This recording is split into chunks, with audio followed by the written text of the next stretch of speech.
And news enthusiasts around the world, you are welcome to radio. This is Mainland 98.3 FM, the sound of Lagos. My name is Sage Babalola. The Morning Express begins at 5 a.m., runs off at 11 a.m. We have different segments within the Morning Express, all of which involves providing you with news information, providing you with in-depth analysis about stories and events that are playing out within the polity and, of course, outside the country. Well, this time around, we are about to spend about 40 to 45 minutes analyzing stories that have been reported on the front pages of our dailies, and we call that segment of the Morning Express Trends in the Papers. Aside from providing you with information that have been reported in our dailies, we go further by providing you with in-depth analysis, providing you with perspectives regarding the story, all of which help you to properly form your own opinion about these stories. Or in the event that you have contrary opinions, we also give you an opportunity to air that as well.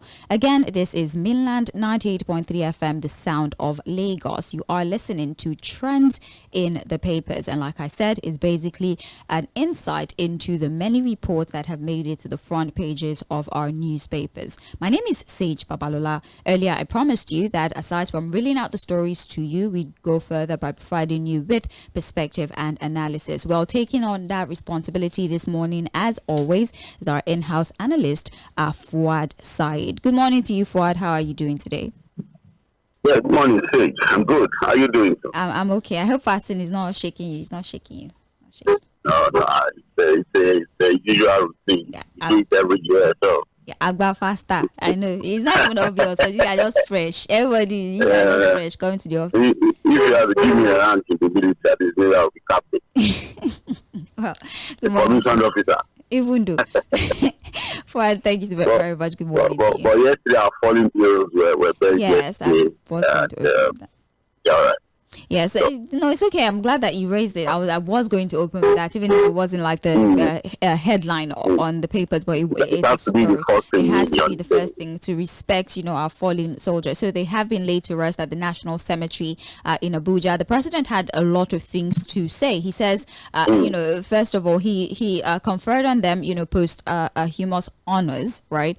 National honors. Also promised that, within 90 days, the families of the slain soldiers would be given houses in any part of the country. Their children will also be afforded university scholarships up to the university level, and they're still constantly trying to fish out, or they're still actively trying to fish out the perpetrators of this very evil act. It was a sad thing to watch. I couldn't sit through the entire thing, honestly, but we should note that. Fuad, say something about that briefly.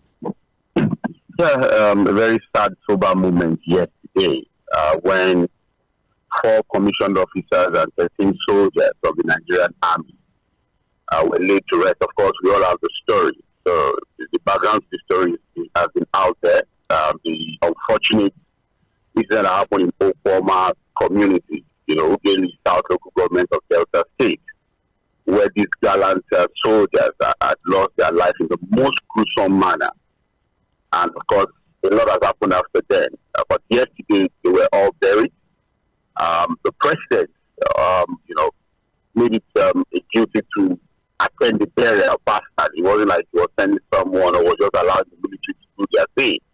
So he was available there to witness the burial as the commander-in-chief. And of course, as a form of respect and honor to the fallen heroes. And like you said, Paige, a lot was said, really, not only by the president, but also by the military authorities. The chief of army staff, Lagbaja, said a whole lot of things. The chief of defense staff also had a lot to say. And of course, the president also made quite a number of promises. One of them was that, within 90 days, all of their benefits have to be paid immediately. So no delays. The second one was that these fallen heroes would also get houses, choice houses in different parts of the country. There was also the promise of scholarship to the children, because again, you had a lot of, the funny thing about that moment is that you now see the reality of our soldiers. They also have their own families, they have their loved ones, but some of them still have elderly parents. You understand? So, because when we hear that, soldiers was killed and all of that, there's a way we just sometimes assume, well, it's just normal to be a soldier now, so there shouldn't be a thing of surprise to them. But the reality is that they're also human. and they have a lot of people who look up to them, their children, their wives who have suddenly become widows and all of that. So they were all present yesterday at that event. Like I said, it was a very sad, sober moment to watch. Really, very painful too. So again, it was a good one from the president. And look, these children, some of those soldiers also had pregnant wives. So, Yes. From the report, some of their wives are still pregnant and all of that. So the promise of a scholarship, up to university level is a very good one. The fact that they are going to be provided with houses is also a very good one. The fact that all their benefits have to get to, their loved ones within 90 days is also a very good one. I think the president also now reaffirmed what the order he had given to the military to fish out the killers. That he's still saying that they've gotten his full mandate to go after the people that perpetrated this heinous crime, to bring them to justice. And I think all what the president did yesterday said was in order. That was what we expected from the president. His statements were very measured. I tried to listen to him carefully. So he was very measured in his statements, very direct and prompt about what he wanted to say. And of course, it was a good one to see the president attend the burial of these fallen heroes. The army authorities, like I said, Chief of Army Staff, Chief of Defense Staff, reiterated the same thing they've been saying since this unfortunate incident happened. And that look, we will do everything possible to give these fallen heroes justice. They are still existing. That members of the committee that are complicit in this act would also face some consequences. They are insisting that look, they would have to recover all the weapons of these fallen heroes. So it was a well put together event to honor these fallen heroes. We had governors. I think governors of Bayelsa, Delta State attended, and some other government officials. So it was quite an emotional one yesterday. And I think that's the takeaway from all of this is that look, more still needs to be done to secure Nigeria. You can't be losing our trained soldiers, our military officers, whether police officers and all of that in that manner. We need to do more, to protect them. We need to do more to also secure the country. And I think we should be more procedural in the way we deploy our military officers to situations like that. At the end of the day, it should be about the lessons we have learned from what happened and how to ensure that going forward we don't have a repeat of that unfortunate incident. People that these military officers have been trained to protect should never be the ones killing them. Mm. Well, thank you very much, Fuad, for that. We just thought to highlight that particular event, and we really hope that, the good Lord grants the family the fortitude to bear this unfortunate loss, and also Nigerians alike who are also mourning the loss of these gallant soldiers. All right. Well, moving on, we have our papers here with us as always, The Guardian, The Punch, and Vanguard newspaper. We're going to start looking at stories that have been reported on the front page of The Guardian newspaper. The top story here, 2023 election expenses, a year after INEC, APC, PDP, 14 others, mum on financial disclosure. The riders to the story, only Labour Party, AAC, complied with mandatory report of asset and liabilities. More parties have complied, but reports still under review, says INEC. A year after the 2023 general election, the Independent National Electoral Commission and about 16 political parties are yet to make public their election expenses as mandated by the Electoral Act 2022. It will be recalled that Section 89, subsection 3 of the Electoral Act states that election expenses of a political party shall be submitted to the Commission in a separate audited return within 6 months after the election, and such return should be signed by the political party's auditor and countersigned by the chairman of the party. This report also highlights Section 15 under Part 1 of the third schedule of the 1999 Constitution, which mandates the Commission to monitor the organization and operation of the political parties, including their finances, and arrange for the annual examination and auditing of the funds of the political parties, and publish a report on such examination and audit for public information. Well, Fuad, this report is highlighting the law and what the law says about, transparency regarding the finances incurred for the election. After every election, in the next 6 months, political parties are supposed to present their books to INEC, and all of this information is supposed to be made public. Apparently, only LP and the AAC, the African Action Congress, with Omoyele Sowore, who was, the flag bearer for that party, those are the only two parties, apparently, according to this report, that have obliged. They're the only ones who have submitted their financials. That even the ruling party, the PDP, among other parties, have not fully complied with that provision of the law. So, Fuad.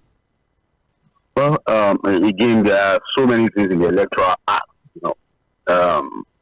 sections of the Electoral Act that are supposed to help, really, strengthen our electoral process. One of them, apart from this issue of political parties declaring their income and expenditure in the form of a financial report, so you know what comes in and how you spend it. Yeah.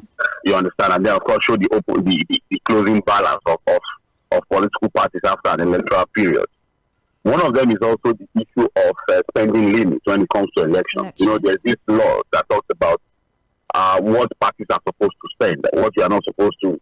There are limits to what you can spend on elections. Those things are in the Electoral Act to help guide our electoral process, to ensure it's not all about money or it's completely monetized, and of course to bring some form of transparency and sanity to the electoral process. But these things are there to hardly see political parties or even the electoral umpire who pay those sections of the Electoral Act. And that's what this report is saying, that look, we have 18 political parties and only 2 have respected this particular section of the Electoral Act that says that look, 6 months after an election period, submit your financial report. We look at your inflow and your outflow, and then of course, it is published for public scrutiny too.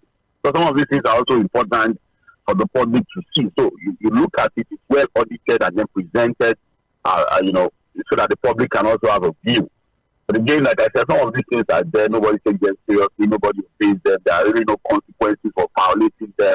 For example, on the issue of spending limits, who keeps a tabs on the political parties? Who even monitors how much they spend or how they spend it? Right. You understand what I'm saying? So we really don't respect these things. We put them in our laws.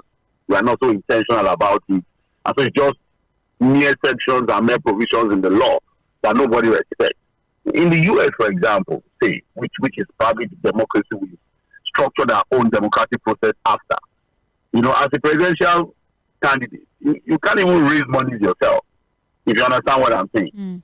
The donations are the part to which you raise money for presidential campaigns and all of that are clear. And the money are well monitored, so most of these things are things we also borrow. But, when it comes to implementation, it becomes a problem here. And one of the things that also caught my attention is that report. Just look at the Labour Party and the AAC, the party of Comrade Omoyele Sowore. Yes. Look at how much he said he raised that he spent on his own election. Look at what Labour Party declared. So just imagine you are comparing Sowore's party with that of the. Right. Just imagine what the margin will be. You don't understand what I'm saying. Sowore, I think everything Sowore. It was not about to a quarter of what. Although the report is also highlighting how the whole accusation of financial misappropriation in the Labour Party, of how the treasurer of the Labour Party says we raised 3.5 billion, and the chairman Julius Abure is saying it was 1.3 billion naira. So there's still that issue, and they're going to sort that out on the 4th of April. I think that's when the case will be heard in court. But they did publish all of the amount of the AAC and the Labour Party. Yes, those are the only 2 people that really provided the information. So that's what they could publish at this time. So even the APC has not said anything. I think Sowore's party, I think the whole thing they were able to raise, was it up to 50 million? I don't think so. I've tried to. I'm looking for it. And it's in that report. I think it's in that report. I did see it. I think everything is even about 38 million. And then he provided 1.8 million. So about 39-ish, 40 million, thereabouts. So if a whole party, that's even the Sowore's party, with all of the revolution now movement and support and everything, was barely able to get up to 40 million for the entire election process. And the APC sold their presidential party ticket for how much? Per person. 100 million. It's not 100 million. For one person. So that's just for tickets to buy presidential tickets. So just to show you that, look, you get what I'm trying to bring out from this story. Yes. It's to show you that, look, there are political parties in the country that, because of the way we monetize the electoral process, will probably not be able to have any decent showing. You understand what I'm saying? Because of how we monetize the entire process, sometimes we dollarize the whole thing. It's not even about local currencies again. So the others are able to outspend the others, outmuzzle them from the entire electoral process. I'm sure if you look at the APC PDP, they are able to eventually present their financial report. See. Let's wait for them to. No, to even in trillions. If they are truthful, they will. I mean, hopefully this. Although they've, exceeded the deadline, it's 6 months. It was supposed to be 6 months. It's been a year now, right? It's been almost a year over. I think it was Jeremy Sakala was saying that, look, it's a serious contender. If you want to be a serious contender to run for presidency in Nigeria, it's not that you win, but you want to have a decent show where people continue to talk about you as somebody who was able to pull through and show some strength in the electoral process. So we're asking, how much can you even have? To start to make some serious impact as a presidential candidate. I think he told me that you must at least put 1 trillion there somewhere. Okay. Maybe when we have other parties, we will not be able to compare. Be able to compare how much was spent and how much was. But I'm surprised that the Labour Party spent that, because again, especially what they are doing is just about 1.3 billion. Yes, Peter Obi donated 800 million. Yes, and then they raised some 1 point something. About 500 something million. And the Labour Party will spend 1 point something billion. Yeah, that's what they declared. Right, okay, 595 million as donations, and Peter Obi also put in 800 million. Yes, that's what Labour Party declared. All right, well, that's that particular story. We just thought to bring it to your notice, or at least The Guardian thought to bring it to your notice. You can get more information on that particular story on page 6 of The Guardian newspaper. Now, moving on to other stories, we have this headline here. Tinubu constitutes team to revive economy. The riders to the story: Shettima promises continuous stability of Naira. Aid canvasses inclusion for economic prosperity.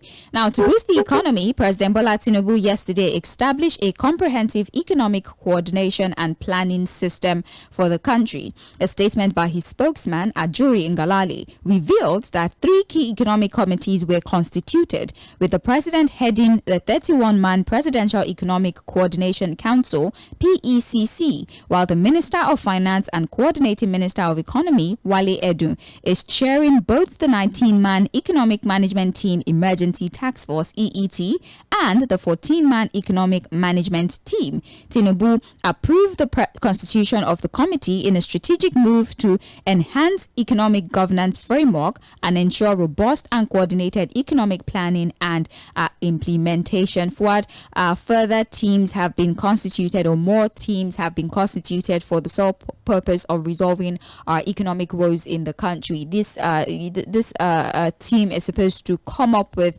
ideas on how to improve the economy, especially for the year 2024. One is being headed by the president himself, and the other one is being headed by Mr. Wale Edun. We're expected to get reports at least once every 2 weeks from these teams, or committee, if you like. Well, we're used to committees, right? We're a country of committees. We like setting up committees, and but again, when it comes to a committee like this, again, I think there's a merger of some other committees that have been formed initially into this new arrangement. Because we look at the list of people in these different committees to make the entire economic committee, I think already. Minister of Budget, Power, Agriculture, and Security, Health and Social Welfare Minister, Trade and Investment, the CBN Governor, the National Security Advisor, the Chairman, Nigeria's Governors Forum, and a number of governors as well. Fuad, we cannot hear you. Oh, I apologize for that interruption. We're going to try to connect with Fuad once again, but be aware that we are streaming the show live on our Facebook and YouTube platform. Facebook.com/mainland 98.3 FM, or just check mainland 98.3 FM on any of these platforms, and then you can immediately connect with us via our streaming platform. Also, for those of you who don't have your radios on you, just listen to us online. Go to Radio Garden for one. You can use Radio Garden at mainland 98.3 FM, or like I said before, you can join us on Facebook from any part of the world, mainland 98.3 FM. This is Trends in the Papers on mainland 98.3 FM. The sound of Lagos. We're currently reviewing the Guardian newspaper, talking about the stories that made it to the front pages, and we're currently talking about the committee that have been constituted by the president to put forward ideas on economic reforms for the year 2024. Fuad, can you hear me? Yes, perfectly. I can hear you. Please go ahead. No, so what I'm saying is that, again, if you look at this committee, like you said, one headed by the president, you have, I think most of the ministers are in this committee, this economic committee. And then, of course, you have the organized private sector as represented by Alhaji Aliko Dangote, Tʀᴇɪᴅs and the other, four big boys in the private sector. You have Mr. Bismarck Owani, who is a very famous economist. You also have Dr. Doyin Salami. And I think it's a very robust, committee, really, if you look at the caliber of people in that particular committee. But you know what, say, at the end of the day, we are only going to be able to judge the performance of this committee and the government generally when we begin to see the impact of some of the policies they are able to come up with in the living standards of the people. You understand what? At the end of the day, all of the grammar policies, ideas that we put on the table and will be pushed forward by this government through maybe some of the recommendations of this committee would only amount to anything meaningful when people begin to see that their life gets better when it comes to their living standards. Yesterday there was an argument, by 𝐴 put out a post on his Facebook page, and then there was this argument, when you try to get a bit, critical about government policies, you have supporters who just jump on your post, trying to come up with some ridiculous arguments. Now, what he was saying was that, look, at the end of the day, we need to ask ourselves, do you have a better life now under this administration compared to when he came into power? That was under President Bola Ahmed Tinubu. That his performance will be judged. That you, as an individual, you can judge the performance of the government from how well you are living now. Have things gotten better for you? So, at the end of the day, the only metric, that's why you see that all over the world, there's a metric on the living standards of the people being the fundamentals to judge the government performance. So it's a good one that we have all of these committees, brilliant minds, successful businessmen, government officials coming together to see how to get us out of this economic doldrum. But at the end of the day, how do we judge their performance? The living standard of people must improve. So wait to see what comes out of this committee. Right. This is on page 3 of the Guardian newspaper. Moving on very rapidly now. Obi senators absent as Labour Party returns Abure as chairman. The rider convention urges Tinubu to save economy from sinking. Now, a faction of Labour Party yesterday returned its embattled national chairman, Julius Abure, for the second term in office at a convention in Nnewi, Anambra State. The convention took place despite the absence of the 2023 presidential candidate of the party, Peter Obi, and its senators from Anambra State, including Victor Ume and Tony Umuoye. But the Abia State Governor, Alex Oti, sent his deputy governor, Ikechukwu Emetu, who was also the chairman of the convention. Delegates at the convention also unanimously returned 7 other members of the National Working Committee, while dropping 14 others for either non-performance or for having served out the numbers of years allowed by the party constitution. contribution. But that's not necessarily the highlight of this particular convention. Fuad, against the backdrop of the many controversy that, has been generated within the Labour Party, we have, for example, Anambra State faction leader Peter Okoye, who says, and I quote now, "This is not a convention. We are on top of the matter. It's purely illegal. There was no ward congress, no local government congress, no state congress, and now who elected the delegates that are even now electing National Working Committee members? The NLC was not there. The TUC was not there. The owners of the party and members of the National Executive Council and the Board of Trustee members were not there as well." Okoye said the matter will be coming up on the 4th of April 2024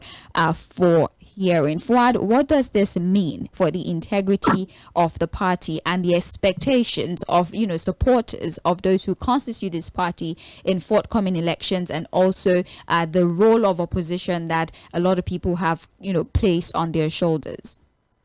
It's a party in disarray, I must say. The Labour Party is a party in complete disarray. And I have my reasons for saying that.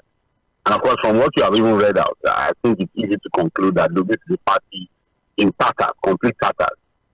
Now, I think it's coming from the fact that, look, I think politicians are just what they are, irrespective of where they have found themselves. When it comes to managing success, the little success that the party was able to get at the last general election, it's unfortunate, and it's unfortunate that, look, they are not able to manage that success. One was hoping, like you said, that, look, they will be able to consolidate on the kind of support and momentum they got in the last election. So, but from everything that we've seen, it's obvious that this is a party that may not really be able to give Nigerians that kind of, platform, for that alternative that some Nigerians have always wanted when it comes to opposition politics, if you understand what I'm saying. Now, and if you look at what happened yesterday, INEC, I think, deliberately refused to attend that convention. Right. Because again, INEC has issued a statement saying that, look, we didn't attend the convention, Because again, one of the, requirements is that, look, you hold your convention, INEC has to send the representative. They were not at that convention. Secondly, Julius Abure himself, as I try to, look at him, try to begin to make a meaning from what he is as a person when it comes to the leadership of that party. I see a man that is not so intentional about resolving the crisis in the party. And I'll tell you why. Now, after the so-called convention they did yesterday, it was just about delegates and all of that. Mr. Peter Obi was not even at that convention. Mr. Peter Obi is supposed to be the poster boy of that party. Everything is supposed to revolve around him, really, because whatever the party has become to be came as a result of the fact that, look, the obedient movement joined that party in 2023. It was the party that existed like no other party.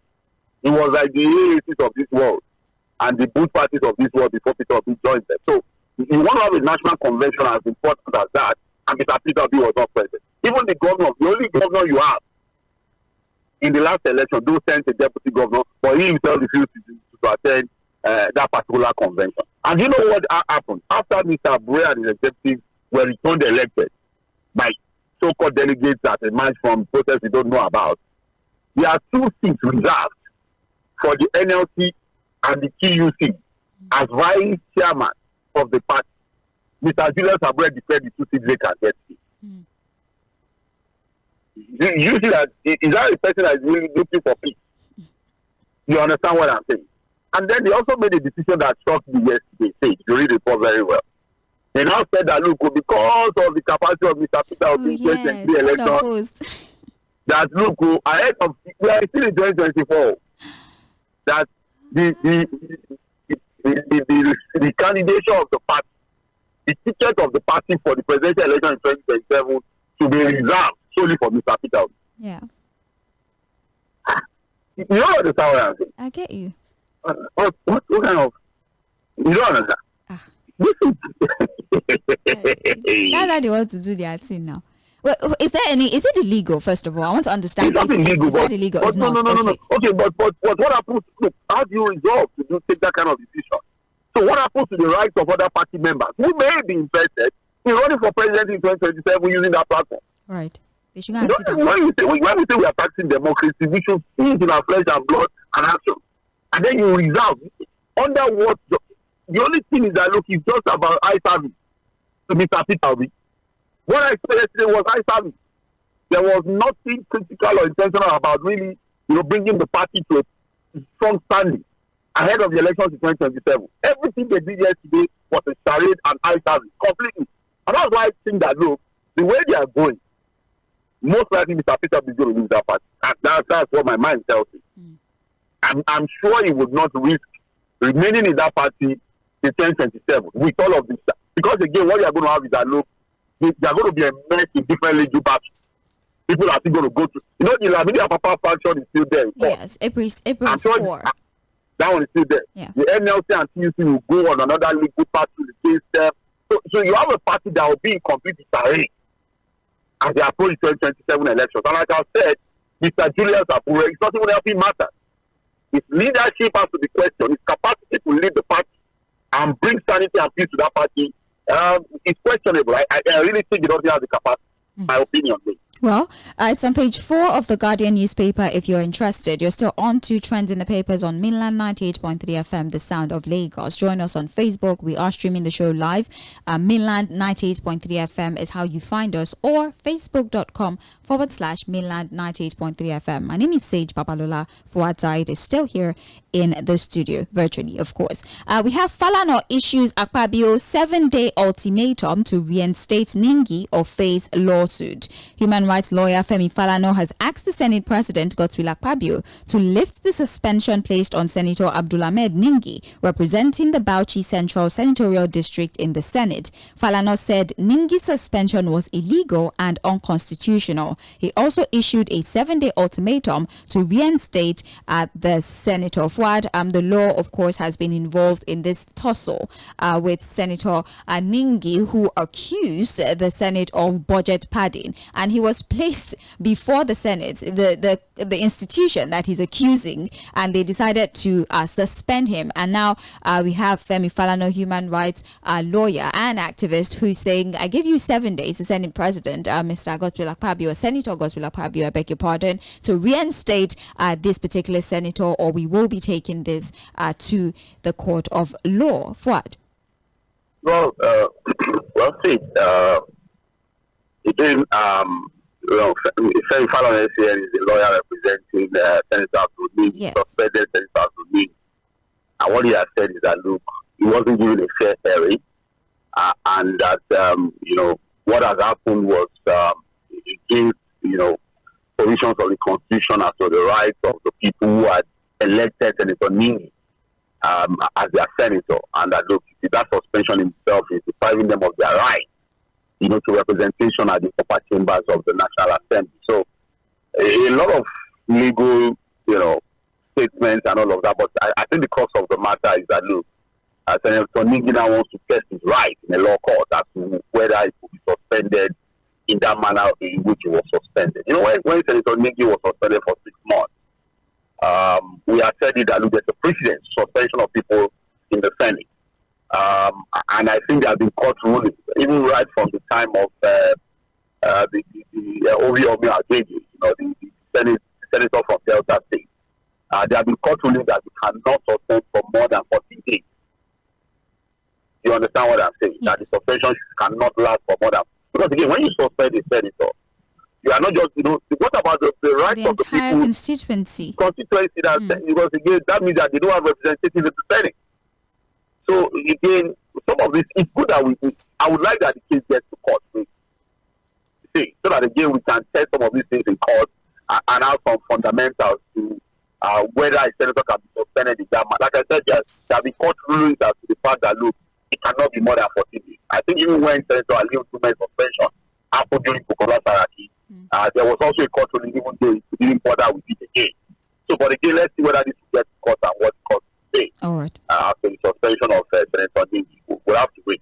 Right, page 4 of the Guardian newspaper. Now let's move to page 3. No reduction in petrol, diesel prices, NNPCL affirms. The Nigerian National Petroleum Company Limited, NNPCL, has confirmed no reduction in the pump price of premium motor spirit and automotive gas oil, called diesel. Speculators had in the last few days reported a reduction in the pump prices by the national oil company as they projected a drop in fuel price to 488 naira per litre in Lagos and 500 naira in other southwest states and 537 naira in north central state. Well, the NNPCL is saying no reduction of any kind has happened, although we can assure you that there will be no increment. But as for reduction, that information is false. What? But there will not be there won't be any increment. They're assuring no increment.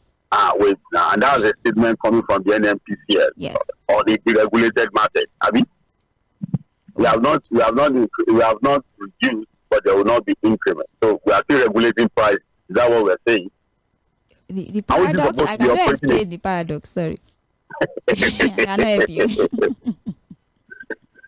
Are we not supposed to be operating in the regulated market when it comes to diesel and some of these other products? That's what they said. So you are still regulating. If the NNPCL is still telling you that there won't be increment, so they are still the ones determining prices.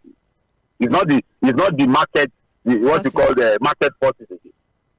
Where are the market forces now? No. I know. They told us about those market forces there. They've gone into oblivion. They are no longer existing anymore. But because again, this issue of reduction in price of diesel and all of that, I think it was more of a social media thing. Sometimes you have what I call political psychophants, who try to put some of these things out there just to distort information and begin to control the people's function of government. So they form them. We see this thing, and we know how some of it. They were all awash. Some of them pitching it against what has been happening with the naira against the dollar, saying, price of diesel and blah blah come down. I was just like, you guys are just joking and passing around with these things. It's so easy to even get some of this information. Just walk into a filling station and know how much these products are still being sold. So, but again, the NNPCL, I think because of maybe inquiries and the fact that they needed to put the record, also issued a statement now, saying that, what they said was that their focus is how to ensure supply. That's their focus. And so the prices are still what they are. And I'm surprised that they are talking about the fact that there isn't going to be any increment. I thought that, look, the deregulated market is determined by market forces, and of course, but again, we know what it is. The NNPCL is still the sole importer of this product, and so we have not deregulated anything. We are just deceiving ourselves. They should just keep to that promise of no increment. I mean, I don't know how they want to do it, but they should do it. No. Of course, they know the consequences now, because again, diesel at about 1,400 naira per litre. We're already seeing the effect, the negative effect on the price of goods and services, on the production, on the manufacturing sector, and all of that. Even the issue of PMS.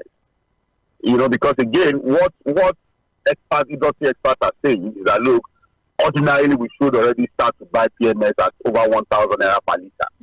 If that happens, I don't know how Nigerians will survive it. So I think what we are seeing is again subsidies back in different forms. Call it intervention, recovery, or whatever they call it. The market is now still being regulated to ensure prices don't go beyond what it is now, because Nigerians would not be able to cope with. Of course. Well, that is that news. Please bear in mind there is no plan whatsoever to reduce the cost of PMS or diesel. But the NNPCL is assuring you that there would be no increment as well. And there will be enough supply. And there will be enough supply as well. So that's on page 3 of the Guardian newspaper. Still on page 3, Ohanaeze threatens to sue federal government over extra state for Southeast. Rider to this, a renewed call for power devolution. Ohanaeze Ndigbo has threatened to sue the federal government over the fewer number of states in the Southeast, rationalizing the imperativeness of creating an additional state in the region for it to be at par with other geopolitical zones. Its President, General Emmanuel Anyanwu, who spoke yesterday at the group's first retreat, teamed Akobuije Development and with Wisdom in Anugu, regretted that the Southeast had lost trillions of naira to the plain Igbo lawyers to pursue it. The body has also renewed its call for Nigeria's restructuring in a manner that encourages power to be devolved from the federal to the state government. Fred, I'll just dump that responsibility on your chest. I don't want you to. The very simple one is, we have 6 geopolitical zones in the country. And what 𝴂ᴜᴛᴜᴜ is saying, is that look, it is still there are still questions as to equity, fairness, and justice. If other regions have at least a minimum of 6 states, the Northwest has 7, the Southwest has 6, the North Central has 6, Northeast has 6, South has 6. You understand? But the Southeast has 5. So that's what they are saying. That look, when we talk about equity, fairness, and justice, at least the fact that even Northwest has 7, you have to question it, because all of these states that have been created in the Northwest were just, when you argue these things, we just got to be careful, really. Because people have land mass, but where is the population to have justified the creation of some of the states in the Northwest? Because again, it's just about, a lot of times when we talk about these states in the Northwest, what do we talk about? Ungoverned states. Those places are ungoverned, but government exists there, even though the government is not doing anything. Because when we say ungoverned places, they have this land mass, right? But where are the people in those places? In those ungoverned places, there are people collecting allocation. It's just that they don't deploy to do anything. And that's why I say that, look, the reality is that even some of the states that were created from the Northwest were created basically on empty land mass. Really. It is about population. There's no justification for the Northwest to have 7 states. Whereas the Southeast, because of their small land size, have 5 states. What about population? And that's why when it comes to population census, you see people doing all manner of fraudulent things just to show up the numbers to now justify for the creation of states. And then most of these states were created in the military era. A lot of personal interest, political interest came in at that time when these things were done. And I think that for sake of equity, fairness, and justice, really, the Southeast should not be having 5 states. It should be one more state, at least, created to create some form of balance. Even though at the end of the day, the more the number of states does not necessarily mean the more the development you get in your region. Right. The poverty index in the country now is even showing that the Northwest is the most impoverished region in the country, despite there are 7 states. Yeah. But again, let us start from somewhere. I think what 𝴂ᴜᴜ is saying is correct. There's a need to create some form of balance.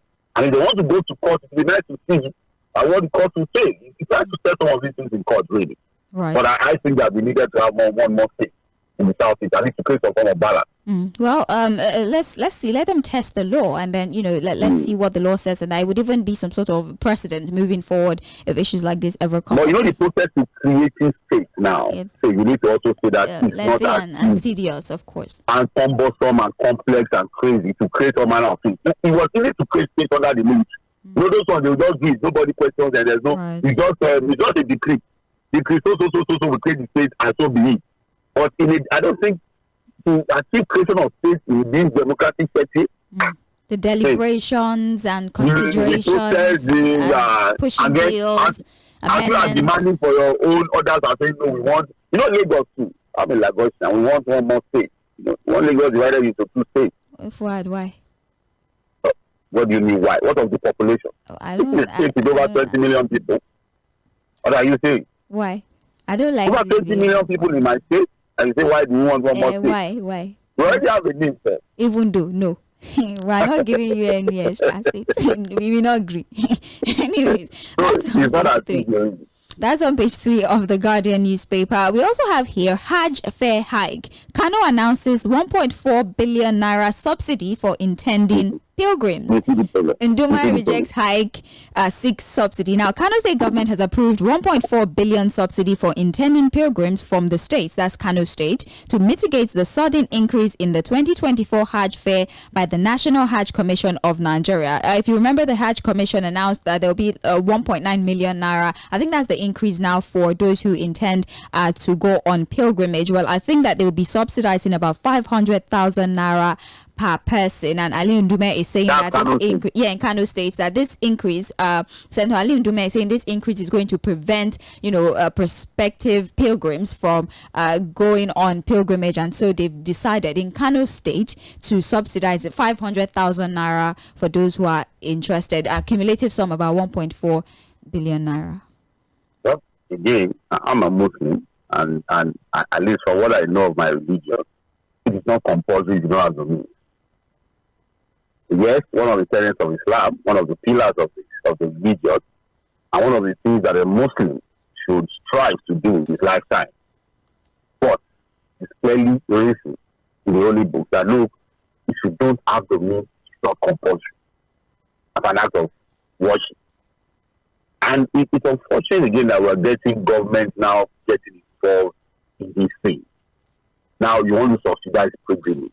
How does that now bring direct impact on the people of Kano State? Prayer is the key for it. Which prayer? Is the key. So if you go to Hajj before you can pray. You don't know. Is that what they are saying? You don't know. You see, these are the things they do. And we keep talking about this involvement in pilgrimage, whether it is to Hajj or even to Jerusalem, that government keep getting themselves involved. In some other things, you see people who sending their girlfriends. You see people, that's why people go to Hajj, and some of these pilgrimages, they don't even know why they are here. It's just slot. Until this slot comes, I will give you one slot. It has become like slot by slot thing among politicians and their cronies. So it's all a joke, really.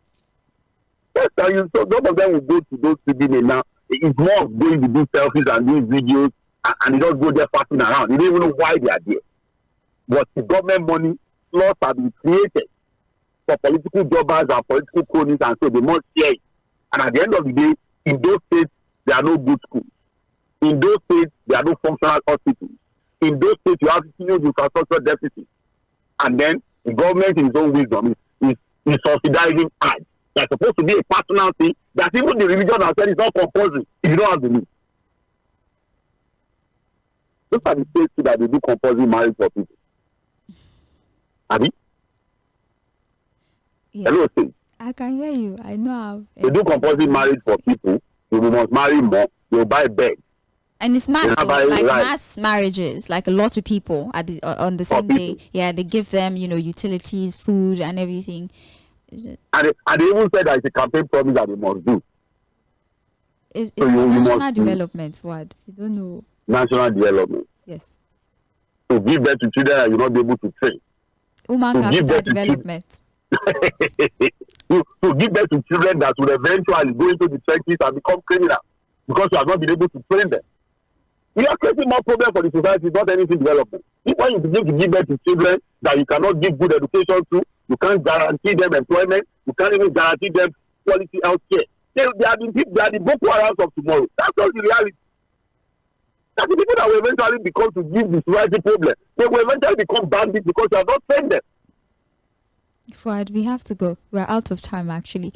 But let me just take the remaining minute that we have to run through the stories on the front page of The Punch. We actually have reviewed the majority of these stories. But Tinubu insists on killer's arrest as families demand justice. This is on page 2 of The Punch newspaper.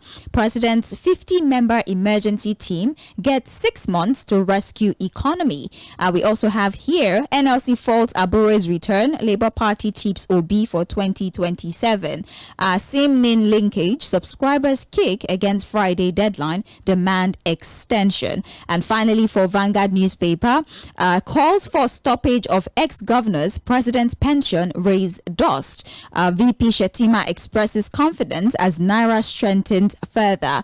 Edo Guba, PDP, APC, Labour Party, 13 others beat INEC deadline, nominate candidate. Dangote, Lumelu, Rabiu, others listed as Tinubu sets up Economic Coordination Council. And finally, State of the Nation, insecurity having negative impact on Nigerians, says Afenifere. And that's it for trends in the papers. Fuad, thank you so very much for your participation. As always, we're going to go on a break. We have a number of commercials lined up. After that break, 8:40, we'll be back for Mainland Focus. It's Open Mic Thursday, so you can pick any story that interests you. 2 minutes you have to discuss that particular story, or if you like to refer back to the stories we addressed during trends in the papers, you have the liberty to do so. But all of this will happen at 8:40 a.m. right after the commercials that we have coming up. My name is Sage Babalola. You're still on to the Morning Express on Mainland 98.3 FM.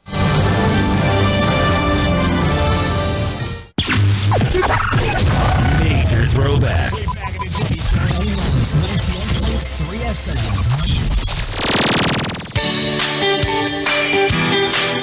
Hello everyone, Jendol Superstores is here again. Yes, that's why we are identifying with you, our valued customers.